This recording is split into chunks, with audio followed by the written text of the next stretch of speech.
Hi friends, this is আমিরুল। আজকে যে টপিকটার উপর আলোচনা করব সেটা হচ্ছে how to increase your self confident in any field. আমরা যে কোনো কেরিয়ারে, আমরা কেউ বিজনেস করতে চাই, কেউ গভর্নমেন্ট জব কোনো ক্র্যাক করতে চাই, কোনো এন্ট্রান্স এক্সাম ক্র্যাক করতে চাই।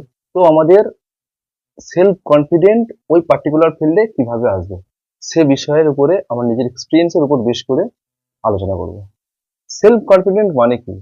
সেলফ কনফিডেন্ট মানে হচ্ছে যে আমরা কোনো কিছু একটা কাজ বা কোনো কিছু একটা দেখলাম, দেখে যে আমার মনে হলো যে হ্যাঁ আমি এটা করতে পারবো, আমার দ্বারা এটা পসিবল, তখন সেটাকে আমরা সেলফ কনফিডেন্ট বলছি।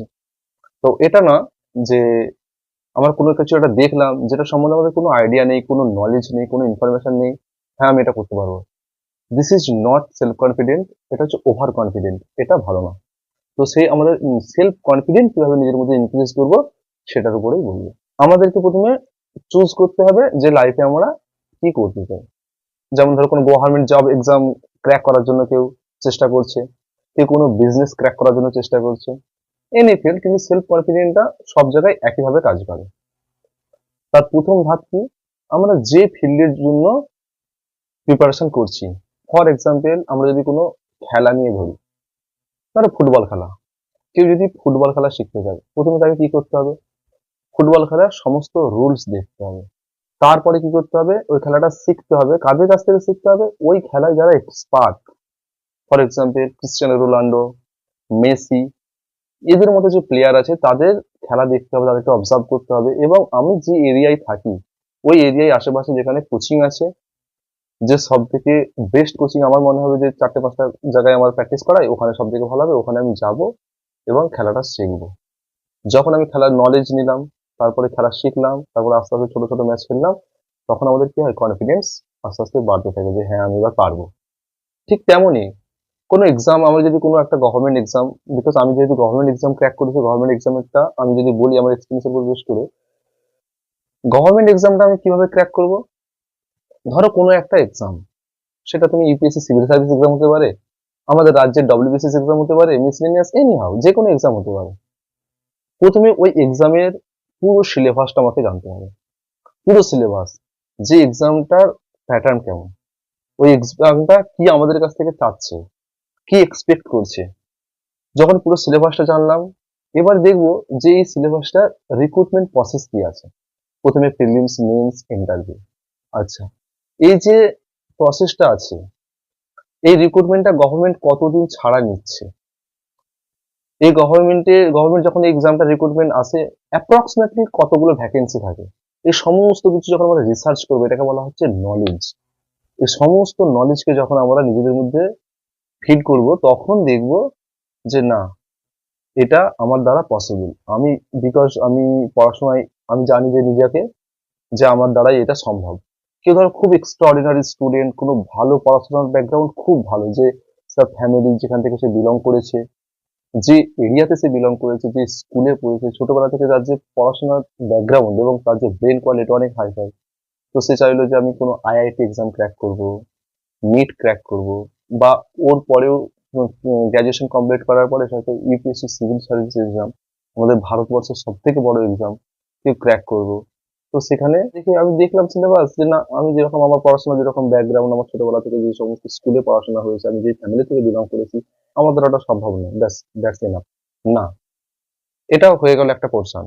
আর যে পারবে, তুমি ওই সমস্ত কিছু দেখার পরে নিজে একটা বুঝতে পারবে, নিজেকে নিজে বুঝতে পারবে, কারো বাই প্রেশার না যে তুই পারবি এটা, তুই পারবি এটা। কিন্তু তুমি নিজে ভাবছো যে না আমাদের এটা পসিবল নয়, যেটা তোমার দ্বারা পসিবল হবে তুমি সমস্ত কিছু দেখার পরে বুঝতে পারবে। তারপরে কি করতে হবে? তোমাকে মক প্র্যাকটিস করতে হবে, নিজেকে মক দিতে হবে। সেটা যে কোনো কিছুতেই আমরা জানি যে আমরা কোনো যদি ইন্টারভিউতে যাই, কোনো বোর্ডে যদি ইন্টারভিউ ক্র্যাক করতে যাই, ইন্টারভিউ প্রিপারেশন নেওয়ার প্রথমে আমাদেরকে কি করতে হয়?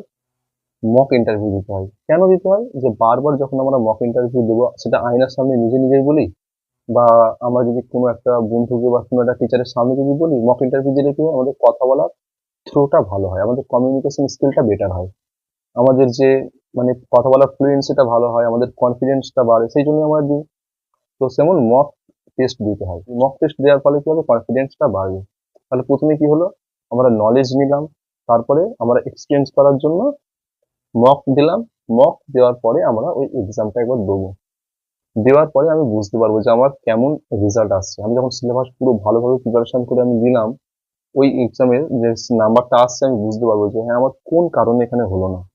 সেই কারণটা আমি নিজেকে নিজে আইডেন্টিফাই করতে হবে এবং লিখতে হবে যে আমার এই প্রবলেমের জন্য হলো না। না হতে পারে প্রথমবারে ক্র্যাক হয়ে গেল, না হতে পারে যে কোনো একটা ছোট্ট কারণের জন্য হলো না, যে এই কারণটা, ওই কারণ থেকে ওই ভুলটা থেকে আমাকে শিখতে হবে এবং ওই ভুলটা যাতে দ্বিতীয়বার না হয় সেটাকে ইমপ্লিমেন্ট করতে হবে আমার নেক্সট অ্যাটেম্পটের জন্য। তো সেইভাবে প্রিপারেশন নিয়ে আমাদের সেলফ কনফিডেন্স বাড়বে। আর সেলফ কনফিডেন্সের মূল যদি আমরা একদম ভাব ধরি, right information, right knowledge, right information right knowledge কাদের কাছ থেকে পাবো? রাইট পার্সন কারা? আমি যে ফিল্ডে যেতে চাই ওই ফিল্ডে যে অলরেডি সাকসেসফুল এবং যে ফেলিয়ার, দুজনের কাছ থেকে আমাকে শিখতে হবে। যে সাকসেসফুল তার কাছ থেকে শিখতেই হবে, তার ইন্টারভিউ দেখতে হবে, তার লাইফকে অবজার্ভ করতে হবে, তার ব্যাকগ্রাউন্ড দেখতে হবে যে সে কিভাবে কিভাবে করলো। তাহলে এটা হচ্ছে রাইট সোর্স অফ নলেজ বলা হয়, তোমার সঠিক জায়গা থেকে তুমি নলেজটা নিচ্ছ। এটা নয় যে তুমি ক্র্যাক করবে একটা এক্সাম আর তুমি যে কোনোদিন একটা এক্সাম ক্র্যাক করেনি তার কাছ থেকে শিখছো। এটা নয় যে বিজনেস শিখছো তুমি তার কাছ থেকে যে কোনোদিন লাইফে বিজনেস করেনি।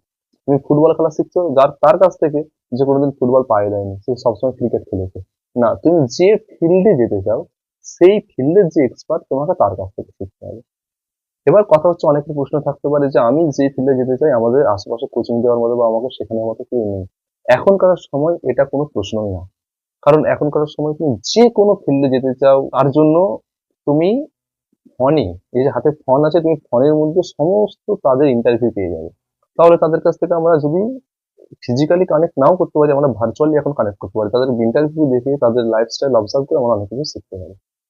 তো সেখান থেকে আমরা সঠিক জায়গা থেকে শিখলাম, শেখার পরে আমরা ইমপ্লিমেন্ট করলাম। যখনই আমরা ইমপ্লিমেন্ট করব, হতে পারে আমাদের তখন কিছু ভুল হবে, সেই ভুল থেকে আবার শিখবো।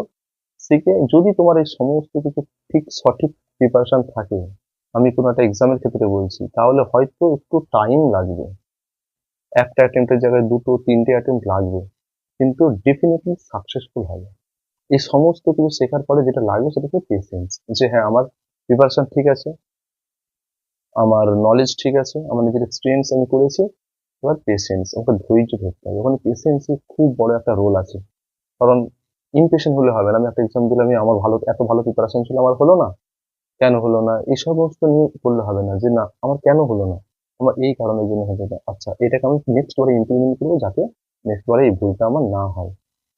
সেম ক্ষেত্রে যে কোনো কেউ যদি বিজনেস করতে চায় এখনকার সময়, তাদের যত বিজনেসম্যান আছে, যত এন্টারপ্রেনিউর আছে, তাদের আমরা ইন্টারভিউ দেখবো, তাদের লাইফস্টাইল দেখবো, তাদের সমস্ত কিছু, তাদের ব্যাকগ্রাউন্ড দেখবো, তারা কিভাবে কিভাবে একটা জিনিস কোনখান থেকে কিভাবে কিভাবে ওটা করেছে। এইভাবে যদি আমরা শিখতে থাকি, শিখে শিখে শিখে শিখে তখন আমরা আবার ওটাকে আবার ইমপ্লিমেন্ট করবো, করে একটা ছোট্ট ছোট্ট ছোট ছোট স্টেপ নেবো। তবে হ্যাঁ, যে কাজটা করবে সেটা তোমার এক্সাম ক্র্যাক হোক, বিজনেস হোক, যে কোনো কাজ করো, সেই কাজে তোমাকে ইন্টারেস্ট থাকতে হবে। তুমি এমন একটা, তুমি কোনো একটা এক্সাম ক্র্যাক করবে, তোমার পড়ার মধ্যে কোনো ইন্টারেস্টই নেই, যে তোমার ইন্টারেস্ট কিছু অন্য কিছুতে, তাহলে তো সেলফ কনফিডেন্সের কোনো প্রশ্ন এখানে আসে না। তুমি এমন করছো কিছু যেখানে তোমার ইন্টারেস্ট আছে, তারপরে এটা। আশা করি বোঝাতে পারলাম যে কিভাবে আমরা আমাদের সেলফ কনফিডেন্স গেইন করব। তো আমরা এই পথে যদি চলি আর নিজেদেরকে আমরা ইমানদার রাখি এবং সঠিকভাবে যদি চলি, তো ডেফিনেটলি সাকসেসফুল হবে। যেটা আমি একটু আগেও বললাম, হয়তো একটু টাইম লাগবে, নিজেদেরকে পেশেন্স একটু ধৈর্য ধরে থাকতে হবে, সাকসেসফুল হবে। Thank you so much for watching, দেখা হবে নেক্সট ভিডিও।